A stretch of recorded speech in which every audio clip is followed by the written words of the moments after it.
जय माँ सर्वमंगला। आशा करुँची माँ सर्वमंगला कृपार समस्ते भलरे थे। देखो आज ये वीडियो माध्यम आम कि आपन को नुआ देखा जाऊँ। आज माँ को पूजा करी माँ अनुग्रह पर माँ सबू जिनस आम समर्पण करुँ। माँ गोटे सात भौणी माँ भर जड़े आम बारंबार दृश्य मान होते। तो आसतु आज जीवा से माँ को दर्शन करवा। से माँ कौटी अच्छा कौन ना देखा। तो माँ प्रथमे माँ सर्वमंगला को दर्शन करूँ तापर आम जा। देखु यह हूँ वंशधारा नदी। वंशधारा नदी कूल को आम जाइलु माँ को निर्देश क्रमे ही जाइलु। माँ को पूजा करी माँ सात भौणी निर्देश क्रमे आम जाइलु गोटे जगह को। से स्थान रे गोटे गोटे मूर्ति आम देखिलु। देवी मूर्ति थिले किंतु आम तो से माँ को ना जानिनु। किंतु आम से जाइलु जेहेतु बारंबार से स्थान से मूर्ति स्वप्न रे देखागला परी लगुला।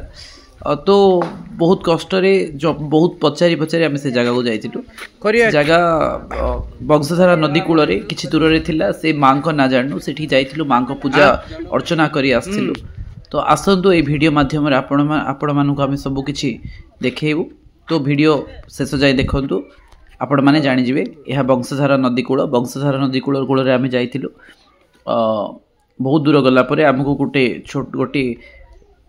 तोटा गोटे दोस्ला। से तोटार से बण भितर प्रवेश कला परे गोटे छोट मंदिर गोटे आमको दृश्यमान होता।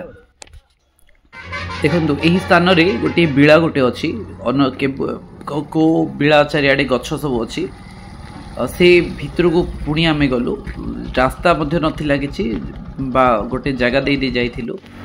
अल्प दूर जावापर आम देखिलु बांकर गोटे किछि पत्थर और मंदिर आकृति देखागला। गोटे पड़िया अच्छी पूरा सफा अच्छी किंतु से पड़ियार भितर को आम जिते गलु सेठी गोटे मंदिर भग्नावशेष देखिलु। से भग्नावशेष पाखे गोटे मूर्ति भी अच्छी पत्थर मूर्ति।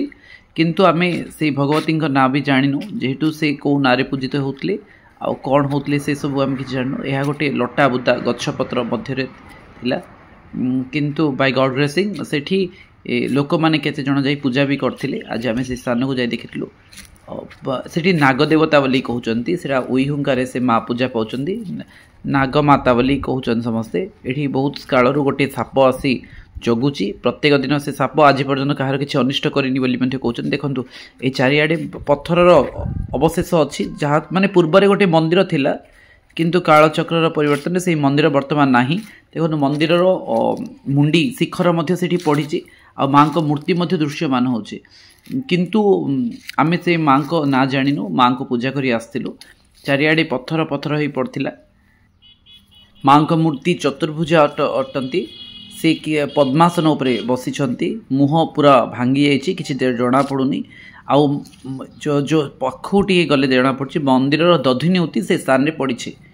से स्थान को जाइथिलु माँ को पूजा करू। दुईटी मूर्ति अच्छी। दुईटी मूर्ति आम जानी पारुनी। दुईटी जाक देवी मूर्ति ही अच्छी।